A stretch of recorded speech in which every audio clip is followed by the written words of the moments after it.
Hey everybody, and welcome back to my channel. This video here is how I got pregnant with PCOS syndrome. I'm not too sure if you know it. It's called polycystic ovaries. It is where it has a long list of literally symptoms. Let me read some of the ones I've done research on, the ones that I have. Excessive hair growth, irregular periods, I had to write some of them down, weight gain, thinning of the hair, and also finding it difficult to fall pregnant.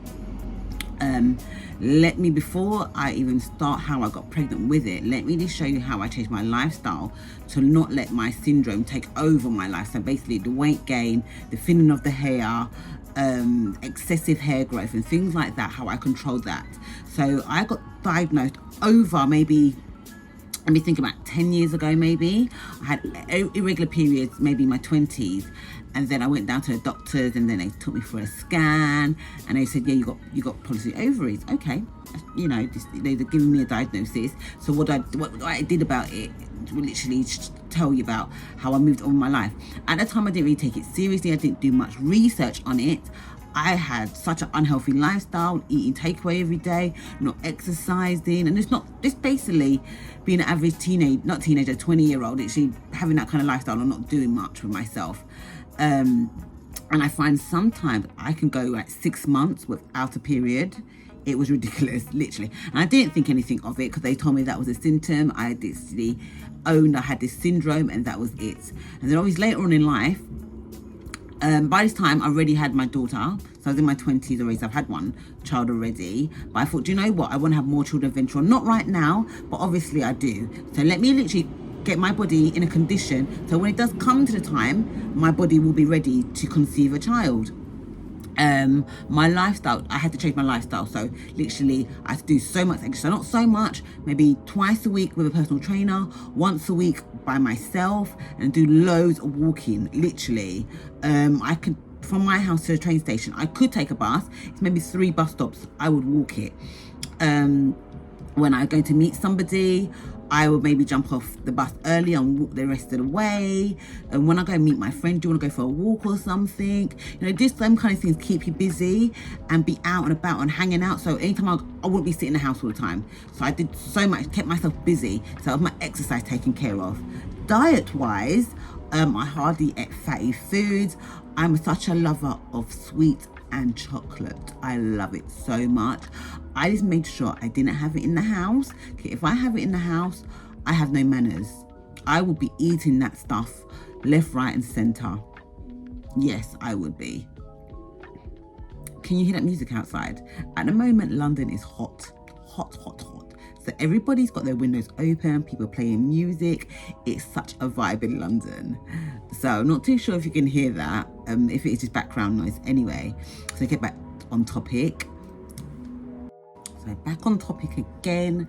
So also I did know it's about self-discipline. It's actually applying yourself and sticking to your routine and choosing a journey that you want to take and sticking to the no sweets, exercising excessively, no bread, no rice, try not to eat any like pasta and things, like any carbs. Stay away from all that good stuff. That stuff is so good. I'm filming, child. Sorry. So yeah, that's the big one. Okay, that's the first child, right? So basically, yeah, this literally have self-control over your lifestyle. Be very strict and literally think about the journey and the destination and how you're gonna get there. And you will feel so better in yourself as well. I'm sure when you miss periods, you feel sluggish. You do know one part of the syndrome, it is suffering with depression as well. And we all know that going to the gym regularly and walking outside makes such a difference to your mental health. So really enforce that in your lifestyle. Make it an everyday thing. So as I said, I was walking around me 3 bus stops twice a day to work and home every day, and obviously on the weekends as well. going out, hanging out with friends, socializing, going for walks, hanging out in the parks and stuff like that. It is so much difference, because again, if you know that you're prone to suffer with depression, do what you can to eliminate it. Do what you can do to make it literally not even an option to be depressed. I don't know how you're going to do that. Think positive, do what you love, and stick with it. Me personally, I have to work with routine. Routine is the key to my happiness. If I don't have a routine, I do find I don't fulfill the things I want to do. I'm not very productive. So I have to have literally Monday I'm doing this, Tuesday I'm doing that, whatever, and work down the list until we get to Sunday. Obviously now and then you might have a sofa day. That's completely fine. But do not make a sofa day a way of life. Do not make sitting inside the house a way of life. At the moment it's hot outside. I'm hiding from the sun, but I'm like, you don't know what, you can't live like this. You can't.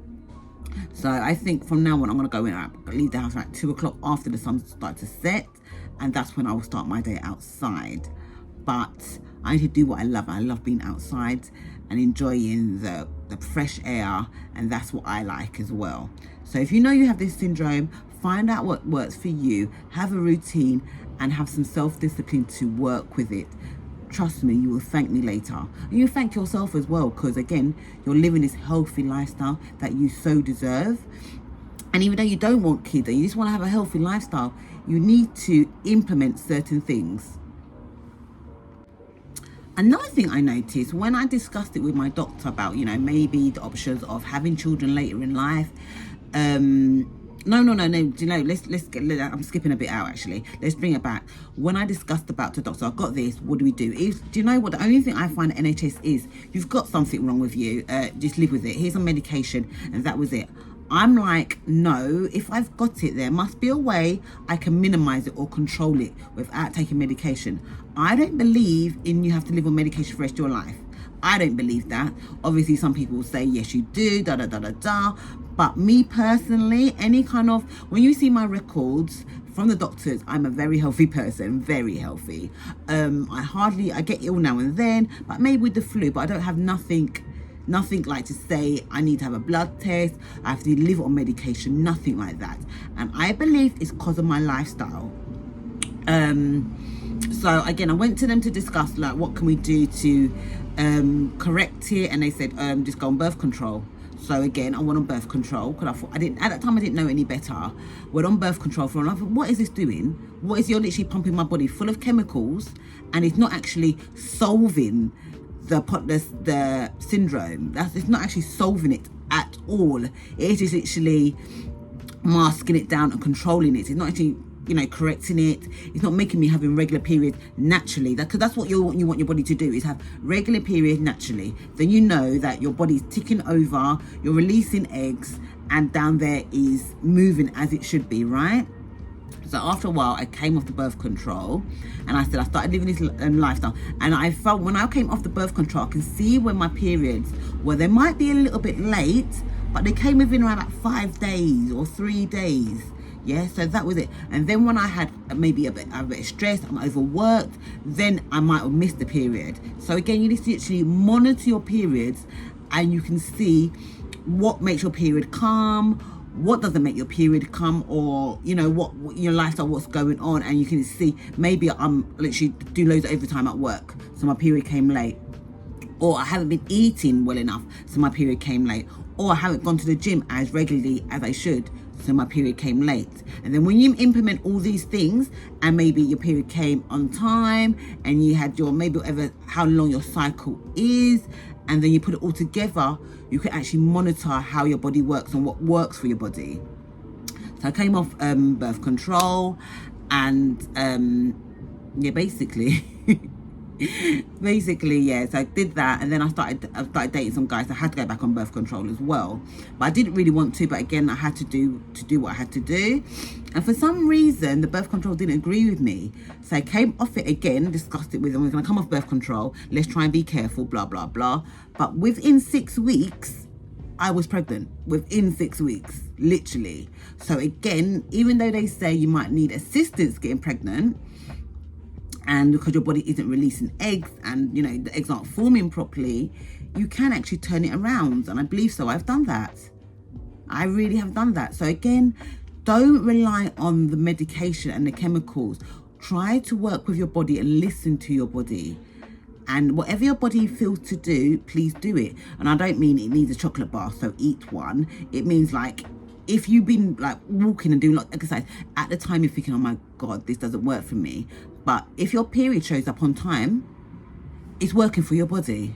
If you was eating healthy and your period comes on time, it's working for your body. So listen to your body.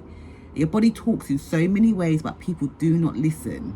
Trust me. Even when I was in labor, with the baby, my body was telling me, you know, stand up and da-da-da.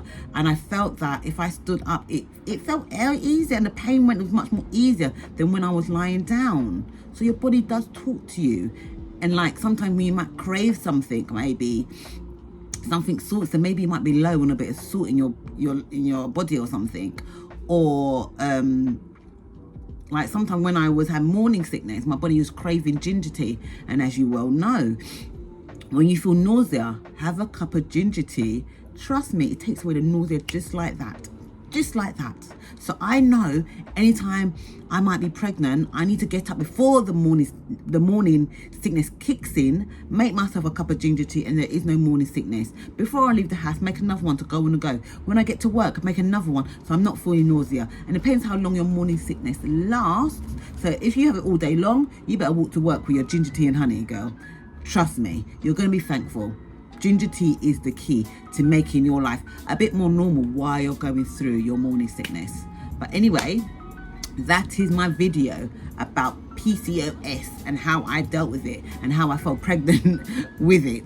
It is doable, and I believe anyone can do it. So I'm going to leave the links down below of all the websites I used for my research. And also, I might leave my personal trainer's link down below as well. He was really good. He knows how to work somebody. Trust me. His method is literally no cardio, pure weights. And I find that work for my body because I'm not a cardio person. I don't like running. I don't like all that kind of stuff. No, I just rather do weights. And again, that works for me. People complain about it, but that works for me. So I might leave his link below, the websites I did my research on, and that's it. And thanks for watching, and I'll see you next time. I see you. All the girls in the club, I got my eyes on you.